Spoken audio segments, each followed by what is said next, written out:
There seems to be one pervasive email idea throughout the entire email marketing community. From brands looking to do email marketing to email marketing agencies, email deliverability seems to be this black box, and they're not wrong.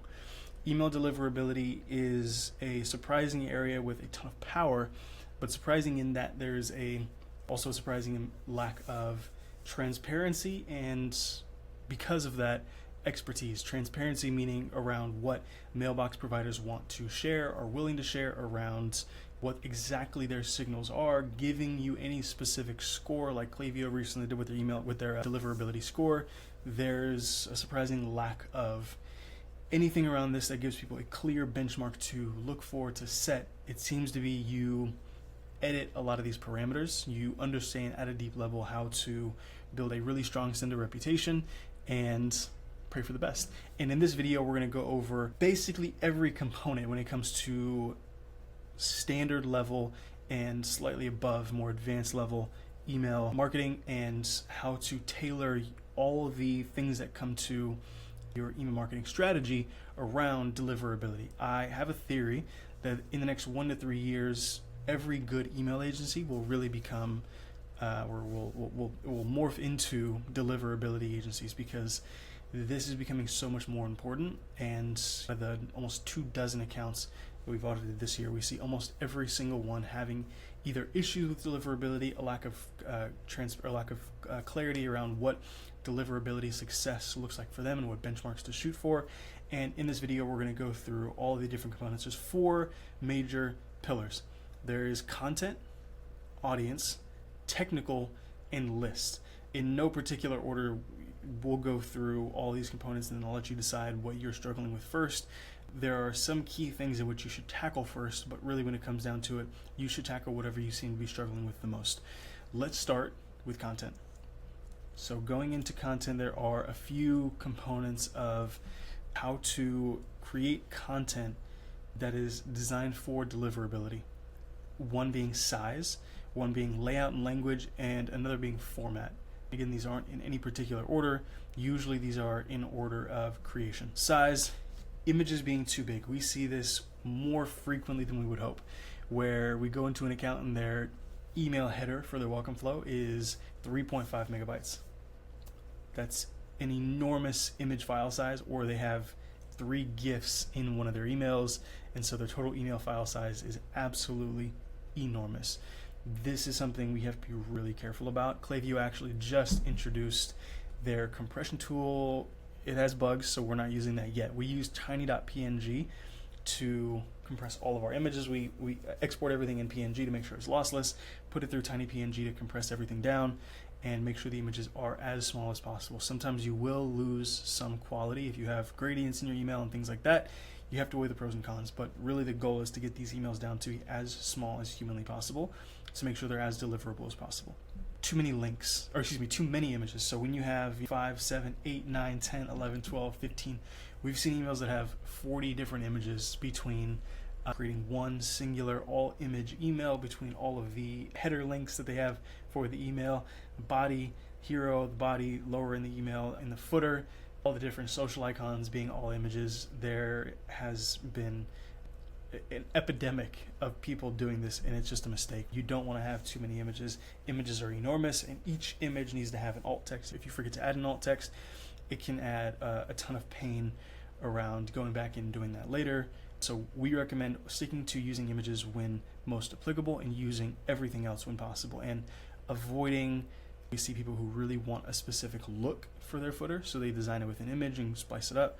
We recommend going against that. There are a few different ways inside of Klaviyo specifically that you can get a desired look without having to use images, which we can go into in a different video. But too many images is a huge mistake.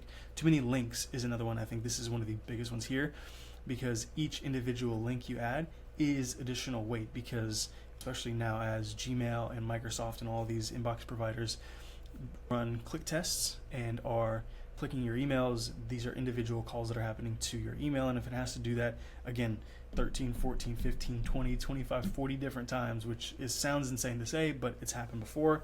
It's too much weight, there's too much delay, there's too many different chances to get flagged as spam.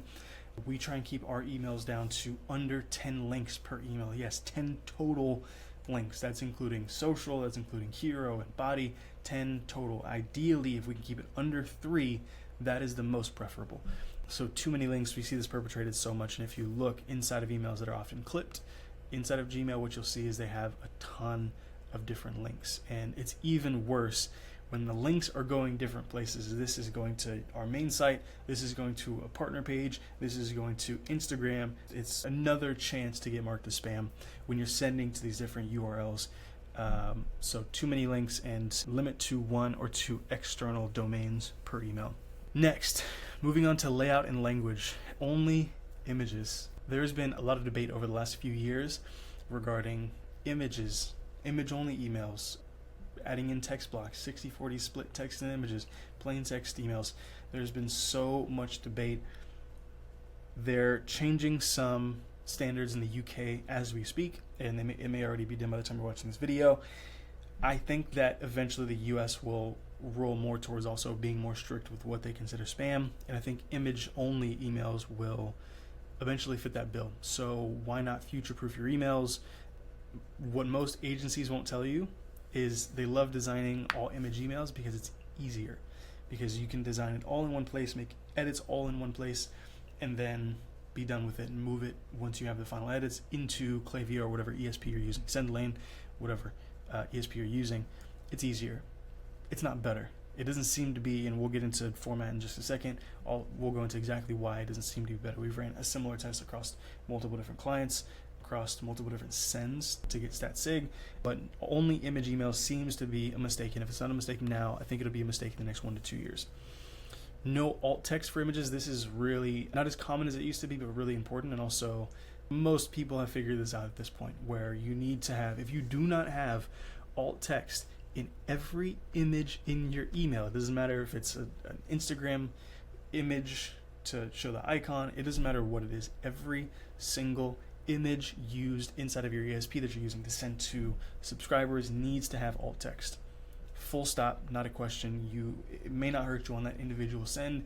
It will hurt you by not implementing these best practices down the road. This is so important. Most people have started to already move towards this and is not an issue, but this is something that will become a bigger issue as time goes on for you as well. Thinking, longer term. Link quality. We're finding that even backlinks for brands that are doing things a little bit more gray hat, even backlinks can affect our domain reputation, because if we're getting a ton of crappy backlinks to our domain, that can affect our domain reputation, and that can affect our overall sender reputation. So we have to think about the same thing when we're thinking about domains that we're sending through our emails. So if we're sending to a partner, if we're sending to this thing or this contest, we have to really be cautious about understanding the link quality of the individual domain that we're sending to that isn't ours. So link quality, also spammy/marketing verbiage. Especially as most people, what they typically do is copy over the text that you have on your image and copy that into the alt text section.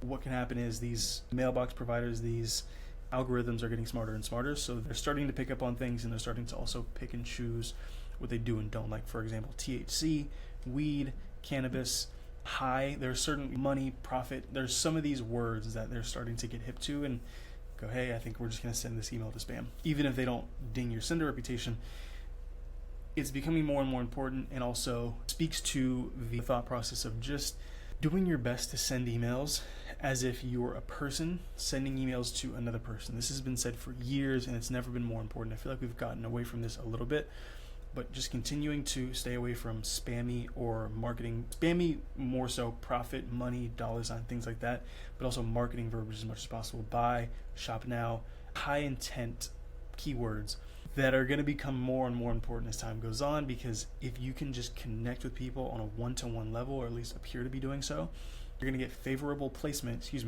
in the inbox, whether that's inside, just not landing in spam, whether that's being moved from promotions to primary, whatever it is, that's going to become more and more important as time goes on. Format being another one. Now, we've done this across multiple different clients. This is just the screenshot that I could find. We found this exact same result.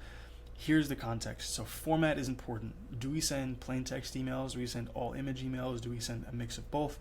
And in my opinion, the answer is a mix of both. What split will depend on your current sender reputation. So when we did this with a client, it was a seasonal product, and their sender reputation was terrible because they would just not email anyone from end of December to July. There would be nothing, and then all of a sudden, to their 150,000 person email list, they blasted emails for months. And before we came on, they didn't understand because things had changed. They do this once a year. A lot had changed in the year before they had done this. And so they tried to do this, and it was a total wreck. We have a different video where we actually go into that exact case study where we look at the kind of before and after of campaign revenue, what it looked like before, what it looked like after, their sender reputation, all those things. But in this specific example, what we tested was variation 2, which was plain text, and variation 1, which is all image email. And again, using best practices, everything was compressed. We were using alt text. The copy was identical. This was done as clean as possible, and the results were pretty astounding. So what we saw was, we actually have the campaign here. There we go. That you can see in terms of overall revenue difference. But when we look at just metrics, the difference was astounding. We saw 39% more opens, 55% more clicks, and 33% more orders, and thousands of dollars difference in total revenue. It was shocking. And so what we see is, when you're having issues with sender reputation, sending emails, or at least sending most of your emails in a format that's most conducive to deliverability, which is plain text, which is balancing in images and text blocks, the format is very important. When you have a really strong sender reputation, you have much more flexibility in terms of what you are able to send and at what frequency. And so this is really important, because if you're unsure of your sender reputation, if you are trying to heal your sender reputation, and again, there's no score for this, as much as I wish there was some sort of 1 out of 10 score that ESPs and mailbox providers gave you, there isn't. But what you can see is, if you're unsure or trying to work on your sender reputation, plain text, or at least high text emails, tend to be the direction to go. And again, this individual case study was smaller in terms of overall scale. We've done this exact same study, this exact same test across multiple different clients, and found the exact same thing.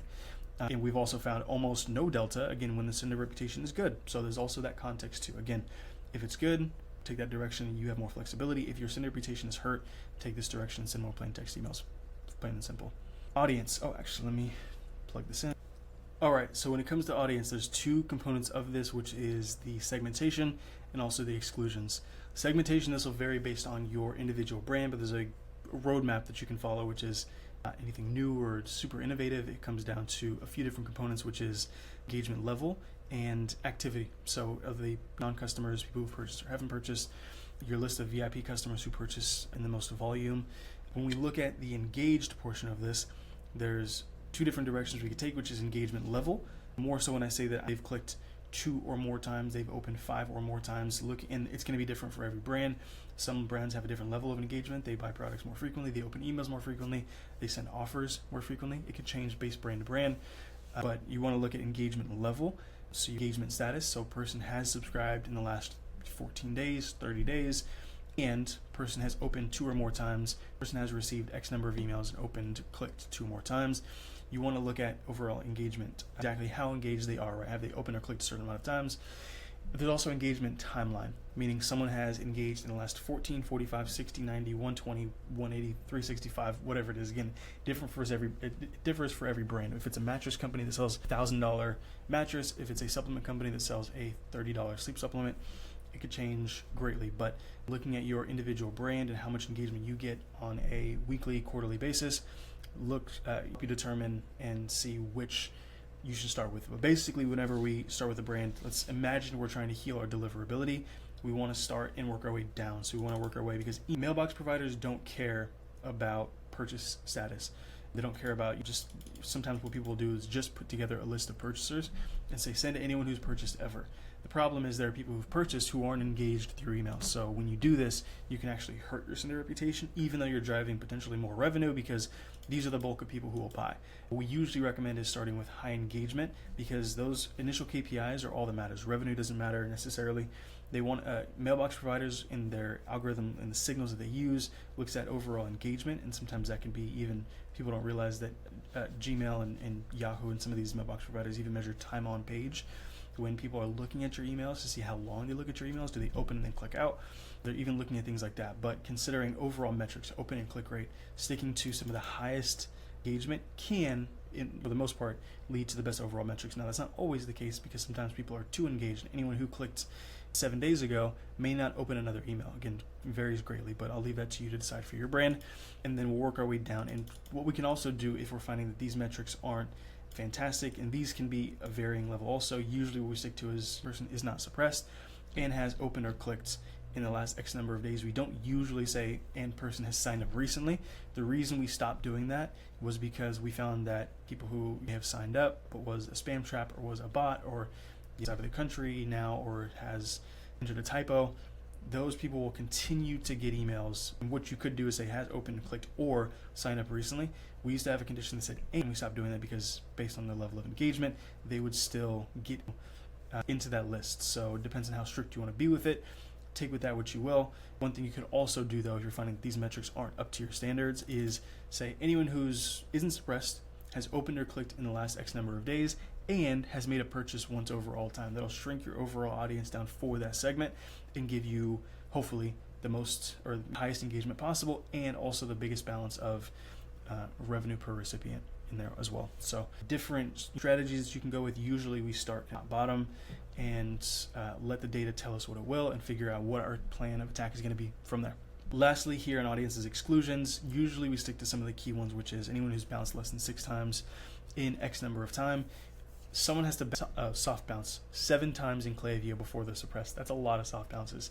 And so there's plenty of reasons for that. Usually we'll just suppress these people from most campaigns and eventually suppress them if there's little to no engagement from those people over a given period of time where we've tried to outreach during huge sales seasons or whatever the case is. We'll suppress those people. Also looking at subscribing both purchasers and active subscribers through Recharge, Skio, whoever, looking at these people and excluding them from certain campaigns. For example, if we're having a week-long 30% off for the site, then we may want to send the first email and from all future sends exclude anyone who's purchased in the last X number of days, 7 days, 3 days, whatever it's going to be, to make sure that we're able to exclude the correct people from this sale. You can get more granular and said don't exclude anyone who has used this code.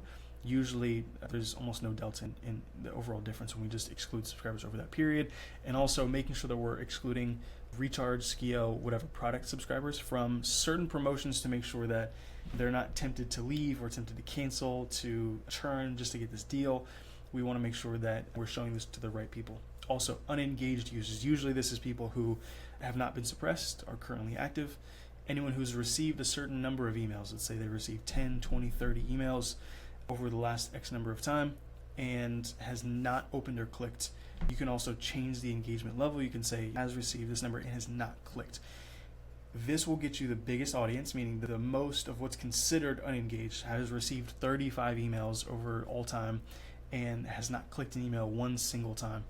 This will get you the largest number of, and also the most accurate number of people who are considered unengaged. Now what you do with those people, totally up to you, but that will get you the largest group to be able to do with what you will, and also give you an understanding of what percentage of your list is click unengaged, because it's kind of hard to tell who is open unengaged now after iOS 14, 15, 16, 17, and even clicks will get a little bit blurrier as time goes on, but we're not worried about that now.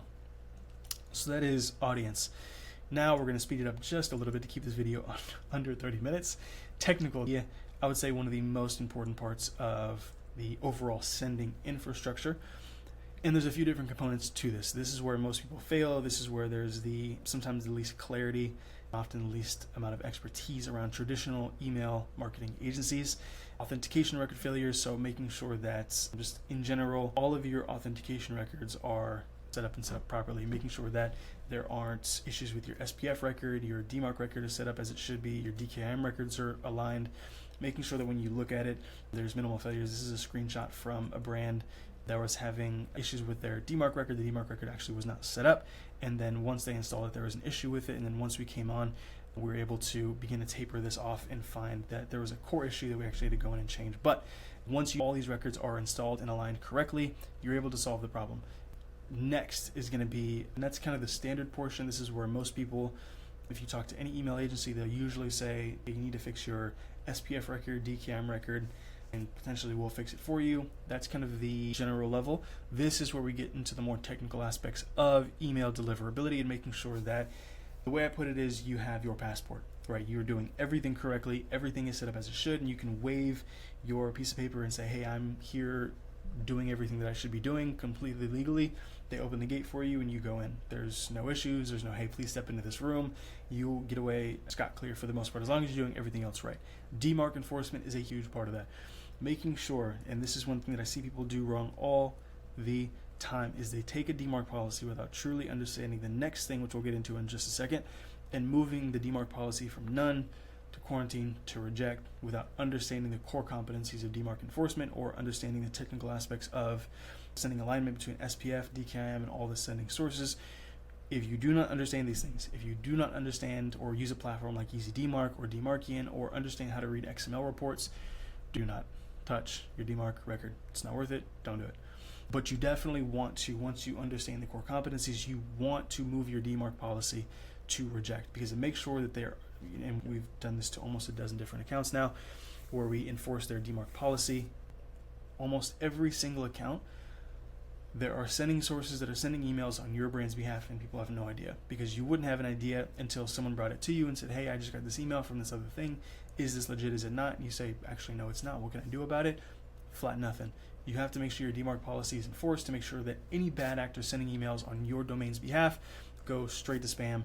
Do not pass, do not collect $200. That is the whole point of DMARC enforcement. And if you don't know, all of these records, SPF, DKIM, DMARC, they are all different checkpoints to let email service providers and mailbox providers know that you are doing everything at every level correctly, and that this person sending emails, because again, algorithms don't have understandings or don't have faces to read some of these things that we can see with our eyes, that this person is actually this person and is not spam. There was a huge amount of spoofing, phishing, scamming going on during COVID, and things got much stricter than even they were before.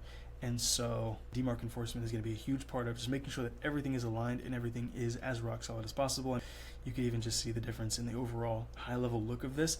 This is what mailbox providers see. They see that there's this red, they see there's some uncertainty, risk assessment level is high. These are the things they process on the back end, versus risk assessment level here being low and everything is enforced as it should be. All right, sending source drill down. Again, I just pulled a few screenshots of some clients when we first onboarded them, what we saw initially when we started to do our deliverability drill down, which is, there's a few main components. There's this section you can't see here, which is compliant. There's also non-compliant, and there's threat/unknown. Non-compliant means that these seem to be legitimate sending sources or reputable sending sources. SendGrid, Gorgeous, some other platforms that are really common sending sources and are usually really reputable, but is not aligned with our domain. So we see this a lot with, for example, like I said, Gorgeous, with Recharge, with Yotpo, some of these platforms that are sending emails on our domain's behalf, but are not fully authenticated. We talked earlier about setting up SPF, DKIM, making sure that those are set up for our brand, but what that really means is it needs to be set up for every one of our sending sources, and this is where a lot of people get it wrong, because it's more technical, it's harder to do, and you need either the ability to understand XML reports and manually staying on top of it, or using a platform like EasyDMARC, who we're partners with, or DMARCian, or name the other platforms that can help you look at these sending sources. And what you'll see is there is a surprising amount of emails that are non-compliant across the board.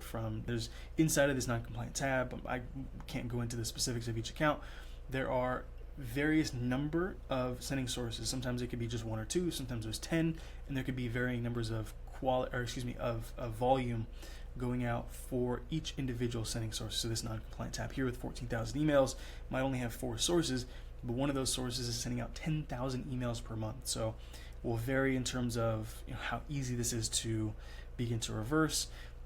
Threat/unknown are usually known bad actors, or sometimes in some cases sending sources that are just fully out of whack. Their SPF record isn't aligned, DKIM isn't aligned. This is less common. Usually these are known bad actors, and you can see the volume in any period. This can be over 30 days, it can be over 3 years, but even 30 emails going out by bad faith actors to people who are either on your list or who might know who you are is too much. This is exactly why we enforce the DMARC policy. These will go to spam because there's not much that we can do about them unless we could find the source they're coming from, which we usually cannot find from inside of EasyDMARC. We could just see that it's happening, and we can enforce the demarc policy and make sure that it stops happening in its tracks. Again, do not pass, do not collect $200. This is where most brands and most agencies get it wrong. You have to make sure that you have validated each and every sending source before you move the demarc policy from none to quarantine to reject. We see that even moving the demarc policy to quarantine, if G Suite, for example, is not authenticated and you move the demarc policy to quarantine, your internal emails that use G Suite will begin going to spam. It is a pain, but it's really important to make sure that everything is as enforced as possible. This is a part of our list hygiene framework. We've created a step-by-step process. If you want it, comment down below and I will drop a link for you guys to watch the video on exactly what our list hygiene framework is. We're able to validate, clean, and clean our list essentially on autopilot. And so the first step is list validating. We use Zero Bounce to as a partner to validate lists, validate emails, make sure that, for example, here we've removed 2,222 invalids from your contacts. This can be a variety of reasons. This could even just be typos, whatever it is, or excuse me, not typos. This can be people who've entered their email in incorrectly. This can be a variety of different things. We've also removed 830 complainers, spam traps, and known abusers. And we've seen that from doing this across multiple different clients, and even in some cases removing thousands of people a month, we're able to drive more revenue and better engagement and better deliverability from this process. So that's number one, is running your list through a platform like Zero Bounce. In this case, we use Zero Bounce because they have an amazing integration with Klaviyo, and we're able to create profile properties. This is different. I don't have it listed here, but we're able to create segments and profile properties to suppress these people on autopilot. Next is going to be, and if you have any questions about that, please comment down below. Again, I'm happy to send you over our list hygiene framework process video. Next is profile properties. So looking at different ways, different strategies you can use to utilize profile properties inside of Klaviyo to inform or to work alongside your email marketing strategy. This is just one example. Profile property update. Create sunset is true once the person makes it through this sunsetting flow. Tag this person with a tag so that we can create a segment, add them to the segment, and again, suppress on autopilot. So creating, and we've seen this done inside of welcome series, inside of post-purchase flows, inside of abandoned cart campaigns, or excuse me, abandoned cart automations. You can tag these people with high AOV cart or high LTV user, or this person has opened 3 emails in our welcome series and has opened none over the last 7 days. Move these people, tag them with unengaged from flow. Do with that what you will. There's a ton of different ways you can utilize profile property updates and profile tags with your email marketing strategy. And then also our list purging process. This is our list hygiene framework. This is where we utilize different flows, different setups to clean our list on autopilot using automations, using segmentation, using webhooks to begin to determine the engagement of profiles and unengage them, or excuse me, and suppress them from our list on autopilot. If you want that, comment down below. You can just comment list hygiene framework and I will send that over to you. A quick video that goes through our process. Happy to share that with you.